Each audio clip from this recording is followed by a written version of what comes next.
Et voilà, on a déposé l'anneau dans la montagne du destin.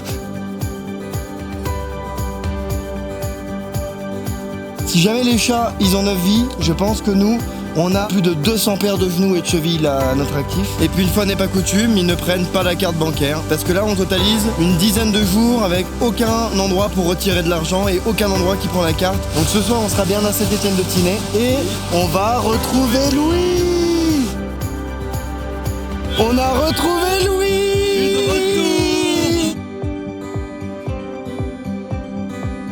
Les gens sont bronzés, boivent du pastis, donc on est dans les clichés, mais c'est-à-dire qu'on est bien arrivé dans le sud. On est vraiment dans un désert minéral. Ligne droite, on repart pour un gros no man's land de 1 semaine, où il n'y aura rien pour se ravitailler. Mais on aura réussi nos 25 km de la journée, nos 4 cols et notre étape. C'est pas beau ça.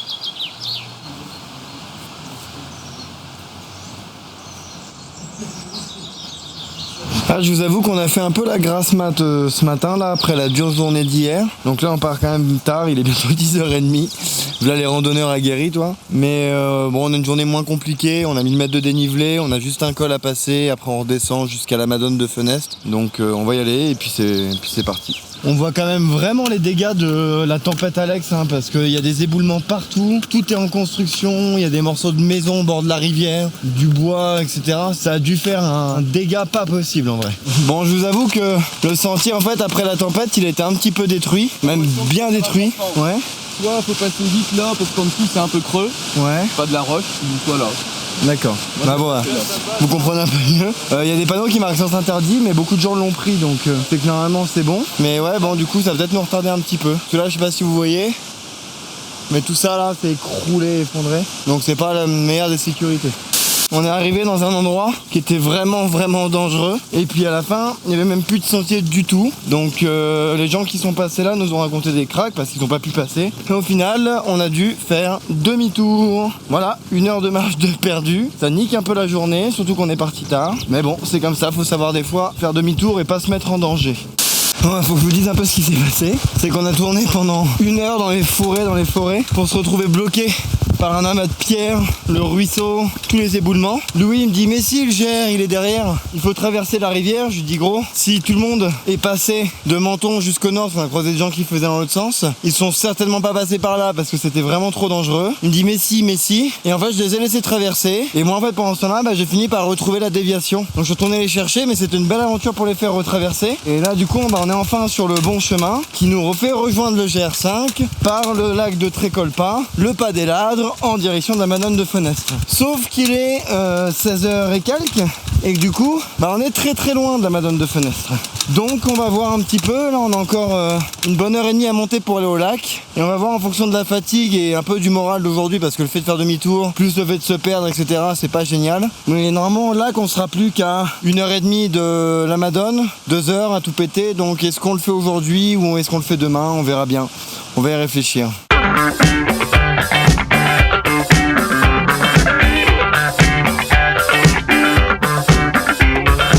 On est bien arrivé au lac de Trécolpa après une montée avec un dénivelé de 50%. C'est un peu difficile. De toute façon, en fait, on a décidé que, vu la journée qu'on avait passée, je dis qu'on allait dormir ici ce soir parce que regardez,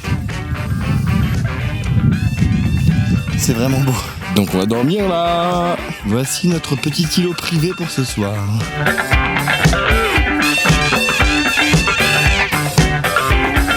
Écoutez, après des semaines de marche, j'ai enfin réussi à voir de très près ce petit chamois ou boutin, je sais plus exactement la différence, mais en tout cas, ça faisait des semaines qu'on en voyait de loin, qui nous passait devant. J'avais pas le temps de dégainer l'appareil photo, et là pour le coup, j'ai réussi à passer un petit moment privilégié avec lui pendant qu'il broutait de l'herbe. Juste à côté de lui, en essayant de pas trop l'embêter. J'ai vu que ça l'emmerdait un petit peu quand même parce que bon bah plus je m'approchais, plus il reculait, mais j'essayais de pas trop faire de bruit. Je lui montrais que j'étais pas méchant. Puis après j'ai essayé de pas trop m'approcher non plus, juste suffisamment pour faire des jolis petits plans, des belles photos, et puis je suis reparti directement, je l'ai laissé tranquille. Mais c'était un moment vraiment privilégié qui était fort agréable en cette fin de journée. Donc voilà, je suis content.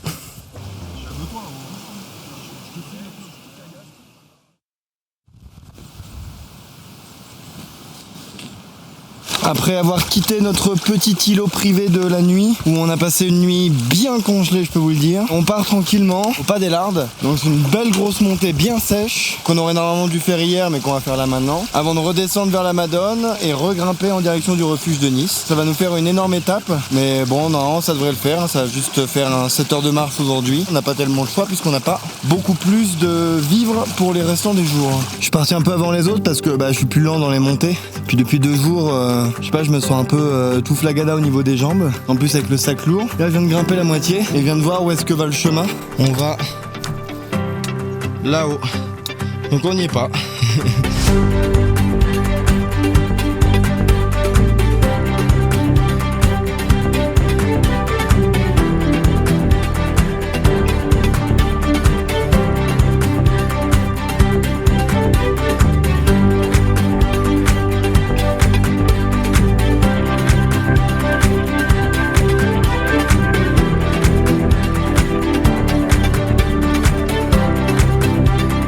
Bah écoutez, on est bien arrivé à la Madone de Fenestre. On a même dépassé un petit peu, on s'est mis au bord de l'eau, on est en train de préparer un bon petit dalle de lentilles indien. On attend que ça cuise tranquillement, on est mis en mi-soleil. Et puis après on est reparti pour 4 heures de route avec une belle montée sèche pour aller au refuge de Nice.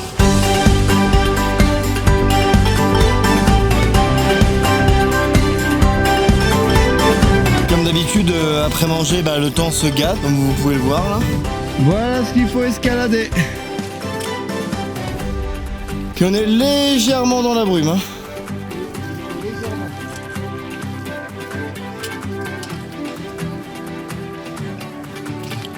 Vous êtes content d'être là? Oui, très. Ce serait dommage de se faire un col à 2005 sans brume, sans pluie, hein? Franchement, on rigolerait pas. Mais décidément, en fait, apparemment, c'est dès qu'on passe à un gros col, il se met à pleuvoir. Donc bah écoutez, ça rajoute un peu de piment dans l'aventure. Piment.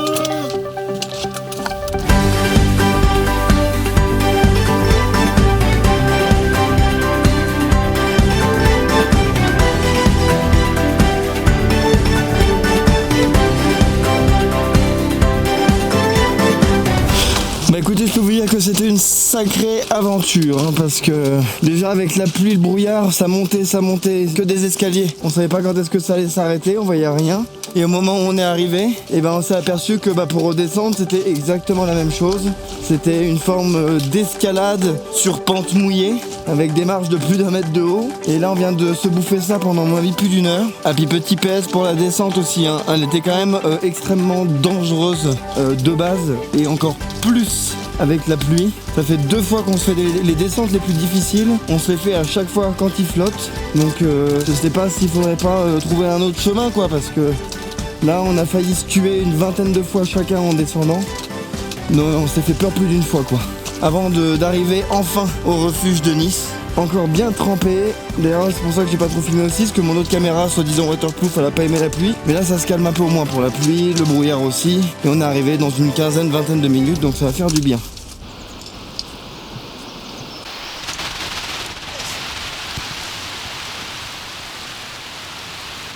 Bon écoutez, après toute cette folle aventure, le chalet ne prenait pas la carte, mais il nous a gentiment proposé quand même de nous faire à manger à l'abri. Et ensuite c'était la belle aventure pour grimper un petit peu plus haut à 5 minutes pour pouvoir poser les tentes sous la pluie. Résultat, du coup toutes nos affaires sont trempées. Apparemment ils nous annoncent aussi le même temps pour demain, donc ça va être réveil 6h. Puis on va dégager direct sans prendre de café et sans rien, parce qu'apparemment la pluie revient dès 9h du matin pour toute la journée. Voilà. Ça va être génial. Du coup, en attendant, je vous dis bonne nuit.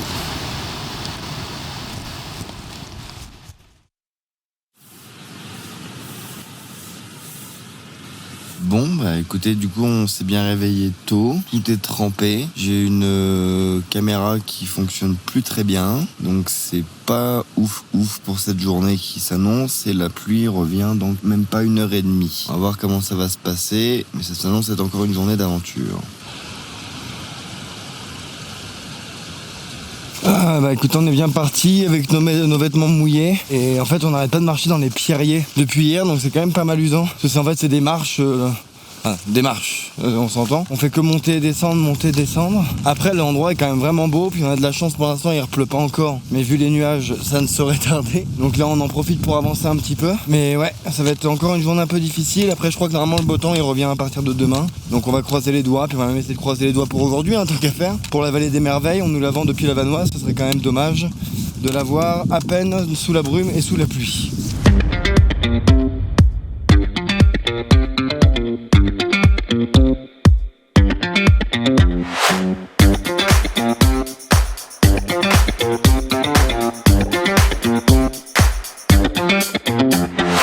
Bon bah voilà, on a bien mangé sous la flotte et sous la grêle après avoir grimpé le premier col.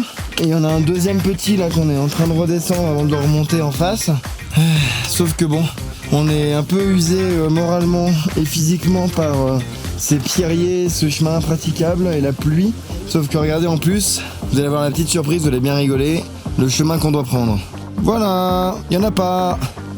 Faut marcher de caillou en caillou pour aller au col qui est là-haut. On est vachement bien. Et voilà, on est enfin arrivé au deuxième col de la journée, la baisse de Valmasque à 2549, avec du coup d'un côté une belle vue sur le lac et de ce côté-là une magnifique vue sur celle qu'on attend tant depuis des jours, la vallée des merveilles. Bon, c'est vrai que la deuxième montée était moins dure que la première. On a vu plein de chamois, la pluie s'est arrêtée, le soleil est un peu revenu, donc franchement on devrait attaquer la descente avec un peu plus de plaisir que le reste de la journée.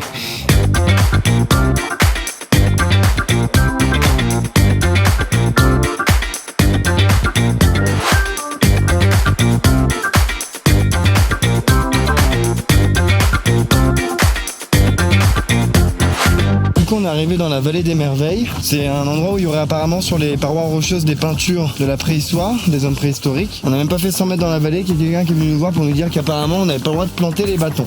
Donc du coup on les a dans la main. Mais j'espère que le chemin au moins il est plus cool que ce qu'on a eu depuis 48 heures parce que sinon c'est vraiment con quoi. Mais bon, en attendant, là on marche tranquillement et on est à la recherche des possibles peintures rupestres.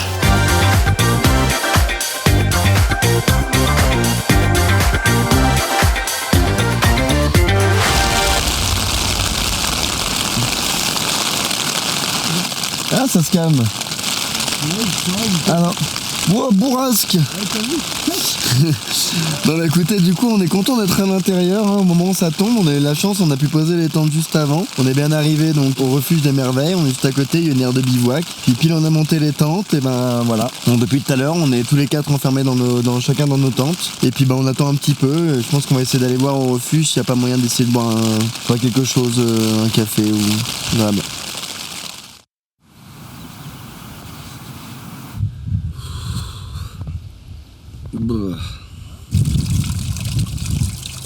Et là, comme vous avez pu voir hier, à peine on avait posé les tentes, pourtant il était 15h30. On s'est repris encore une énorme averse toute l'après-midi, donc du coup forcément on est resté enfermés chacun dans nos tentes comme des cons. Et puis après on a eu de la chance, le soleil il est revenu un petit peu, donc on est allé se poser devant le refuge, on a pu se faire à manger au refuge, donc c'était bien agréable et on est allé se coucher bientôt aussi pour se lever pas trop tard aujourd'hui et faire une bonne nuit de sommeil. On était quand même content hier de la vallée des merveilles, après c'était un peu dommage parce qu'on n'a pas vu beaucoup de gravures, il paraît qu'il y en a quand même plusieurs centaines de milliers, donc bon, mais sur le sentier il n'y en a pas beaucoup, puis on est tellement concentré avec le pierrier à voir où est-ce qu'on met nos pieds qu'on a moins fait attention, donc c'était un peu dommage, mais bon, moi c'était quand même joli. Et puis là on va grimper 5 cols en tout là jusque Camp d'Argent, qu'on va essayer de dépasser aussi un petit peu pour avancer l'étape de demain en direction de Sospel. Alors, du coup on a quand même eu l'explication de pourquoi il fallait pas planter les bâtons. C'était justement parce que il y a beaucoup de gravures qui se sont éboulées avec la tempête, qui se retrouvent du coup près du sentier, donc ils essaient de les récupérer petit à petit. Même avec les bâtons ferrés, ça les raye, voire les détruire. Donc du coup c'est pour ça qu'ils ont préféré les interdire. Mais là je peux vous dire que du coup la montée en Pierrier, sur bâton, c'est un peu sec. Mais on va pas se plaindre, on a un beau soleil, il fait bon, il y a une petite brise. Donc franchement c'est quand même agréable. Puis là on est quasiment arrivé au pas du diable. Et après ça va être des petites vagues pour les 4 prochains cols.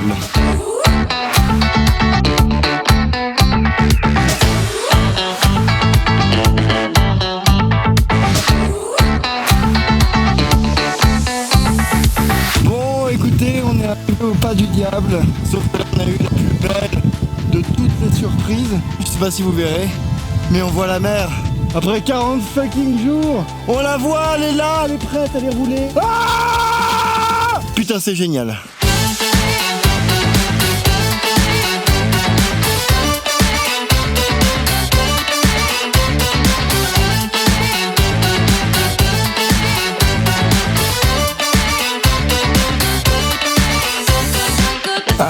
Bah écoutez, c'est une journée qui est quand même relativement simple parce qu'en fait on est déjà à notre 5e col et en fait c'est juste qu'on a fait que des sortes de vagues. C'est beaucoup moins épuisant, c'était une vraie belle balade. On a des beaux points de vue sur la fin du Mercantour, on a vu la mer, on a fait une petite pause bouffe, franchement que demande le peuple. Et on a même eu un conseil de 2 femmes qu'on a rencontrées qui nous ont dit qu'en fait au camp d'Argent, bah c'est juste un stop pour une étape, pour un refuge, quoi que ce soit. Mais il y a un autre chemin qui rejoint le GR en fait qui est plus court pour aller jusque Sospel. Donc c'est ce qu'on va prendre et c'est exactement là où on est.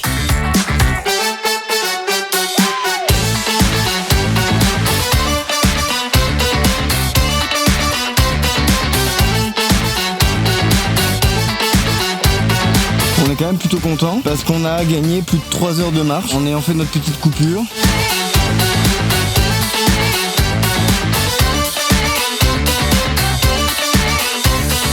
Et ben comme convenu, on a marché une petite heure et puis au moment où des gens nous ont dit qu'il y avait nulle part où poser nos tentes, ben on a avancé quand même un petit peu.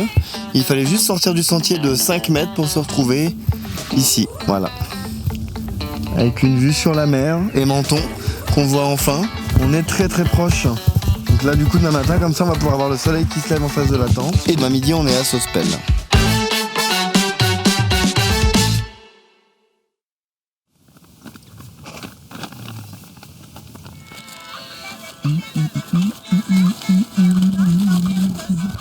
Bon bah je crois qu'on peut pas rêver d'un meilleur réveil en fait parce que le soleil qui chauffe la tente dès 6h du matin, on a la vue sur la mer au réveil. Moi je dis qu'on est les moins malheureux du monde actuellement, surtout qu'il nous reste plus que 3 heures, 3h30 pour descendre jusque Sospel où on aura enfin de l'eau et de la nourriture parce que là ça commence à être vraiment compliqué. Quand on commence à manger un sandwich d'une demi-tranche de pain avec un morceau de rosette et puis un petit bout de fromage, c'est que ça commence à devenir compliqué. Mais bon, on y est presque. Et puis mardi matin, on est à Menton.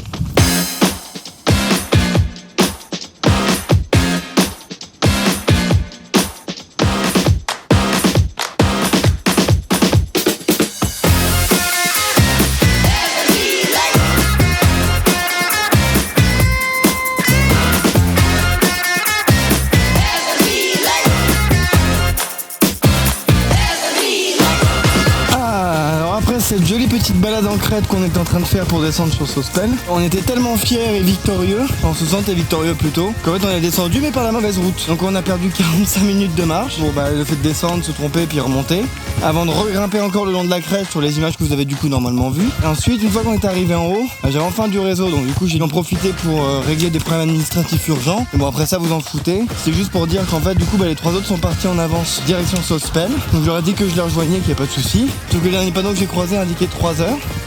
Donc c'est-à-dire que là je suis tout seul pendant au moins 3 heures du coup de marche. Mais bon ça fait un peu du bien, le sentier est extraordinairement beau. On marche entre forêt et crête, le chemin est parfait, pas trop de cailloux, juste des petits sentiers dans les herbes et tout, c'est génial. Moi j'adore.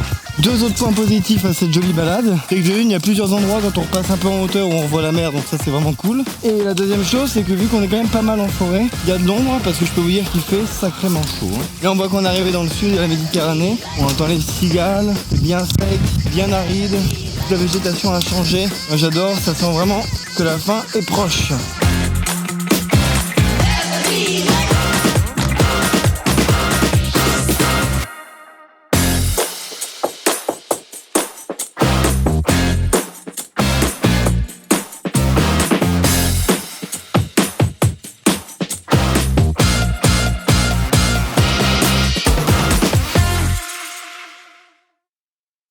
Après une petite journée de pause à Sospel, où on a dû prendre des trains parce qu'on arrivait comme d'habitude un dimanche dans une ville. Donc il a fallu prendre un train pour aller faire des courses. On a un peu galéré surtout. Une fois qu'on avait enfin ça, on nous a indiqué en fait un camping municipal où on pouvait venir gratuitement poser nos tentes. Donc on a profité pour se laver, faire nos lessives, faire tout ce qu'il y avait d'essentiel avant la dernière étape. Et puis là, on est parti. Et le petit truc à savoir aussi, c'est que on a tellement pris notre temps pour partir que bah là en fait il est 18h. Donc on va arriver à mon avis, on voulait se mettre vers le col du Berceau, c'est le dernier col avant Menton. Et du coup je pense qu'on va arriver à mon avis sur les coups de 22h30.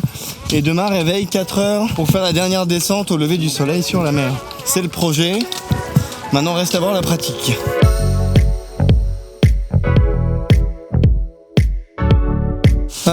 On est parti à 18h pour éviter les grosses chaleurs. Sauf que là il se met à un petit peu pleuvoir. Bon c'est rien de grand, c'est pas grand chose, hein, c'est une petite averse. Mais ça fait relever toute la lourdeur de l'air et l'humidité. Du coup on est trempé. La douche de ce matin a servi pas à grand chose. Hein. On est déjà dégueulasse alors que ça fait à peine 1 heure qu'on est parti. Ça retombe un petit peu mais bon le soleil arrive derrière donc on va continuer de grimper.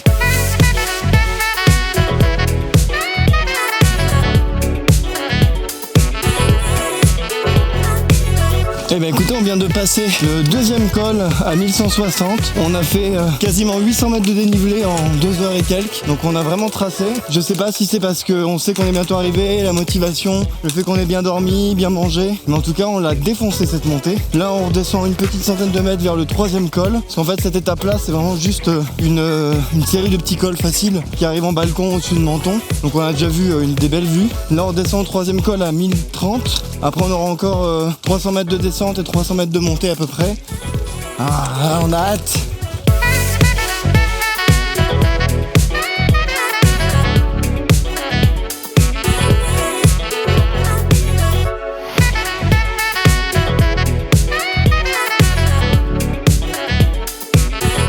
Bah écoutez, on devait arriver au prochain col d'ici une petite demi-heure, là où on devait dormir. Et en fait, finalement, on est arrivé dans un endroit où c'était indiqué abri pour randonneurs et campeurs. Et en fait, c'est un petit havre de permaculture, une sorte d'association de 3 foyers qui ont fait ça. Donc il y a plusieurs jardins. Il y a même un petit chapiteau avec des tables, de l'eau filtrée. Il y a tout. Il y a même un lama. Donc au final, on a décidé de rester là, puisque de toute façon, on est à peine, on est 2 heures de Menton. On se lèvera 1 heure plus tôt demain, tant pis. Franchement, ouais, on s'est dit c'était cool quoi en vrai parce que on est là, il y a des petits toutous, il est là petit père, on est vraiment bien donc on va dormir ici cette nuit. Eh ben écoutez, il est un peu plus de 4h du matin, on a pris notre petit déjeuner, on a un peu la gueule dans le cul, mais on va prendre la route comme prévu pour arriver au moment du lever du soleil. Et normalement il se lève d'ici 1h30, donc ça nous laisse le temps de franchir le dernier col pour observer tout ça depuis le balcon en haut de Menton.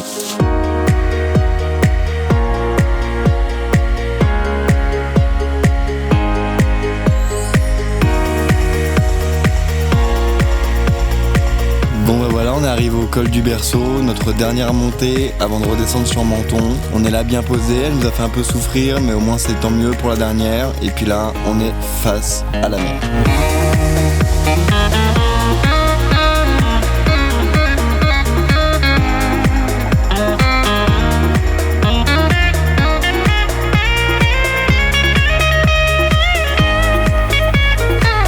C'est ainsi qu'après nos 45 jours d'aventure extraordinaire, nos 680 km de marche, nos 42 cols, un peu plus de 32 000 mètres de dénivelé positif et environ 60 degrés d'écart de température, nous avons enfin pu entamer notre dernière redescente vers ce bain d'eau de mer qui était, je pense, le plus mérité du monde. Avec enfin de l'eau chaude, bordel! En attendant, j'espère que ces vidéos vous auront plu et vous auront donné envie de le faire parce que je pense sincèrement que c'est un voyage que tout le monde devrait faire au moins une fois dans sa vie. Nous, en tout cas, on revient avec des souvenirs extraordinaires plein la tête. J'espère encore faire beaucoup d'autres vidéos comme celle-là et les partager avec vous. Mais c'est pas encore fini parce que nous, en attendant, on arrive bientôt à Menton.